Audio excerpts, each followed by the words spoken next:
ஒரு மனிதருக்கு அல்லாஹ்வின் தூதர் ஸல்லல்லாஹு அலைஹி வஸல்லம் அவர்கள் வாங்கிய கடனை திருப்பி செலுத்த வேண்டியிருந்தது.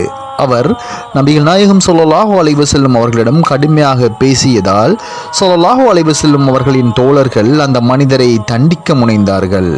ரசூல் ஸல்லல்லாஹு அலைஹி வஸல்லம் அவர்கள் அவரை விட்டு விடுங்கள், ஏனெனில் உரிமையுடையவர் தன் உரிமையை வசூலிக்கும் போது கடுமையாக பேசவும் கடுமையாக நடந்து கொள்ளவும் அவருக்கு உரிமை உண்டு என்று கூறிவிட்டு அவருக்கு நான் தர வேண்டிய ஒட்டகத்தின் சம வயதுடைய ஒட்டகத்தை வாங்கி அதை அவரிடம் கொடுத்து விடுங்கள் என்று கூறினார்கள்.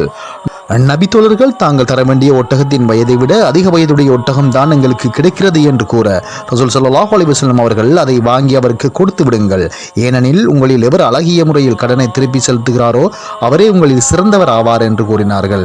இதனை அபூ ஹுரைரா ரலியல்லாஹு அன்ஹு அவர்கள் அறிவித்தார்கள். ஆதாரம் நூல் சஹீஹ்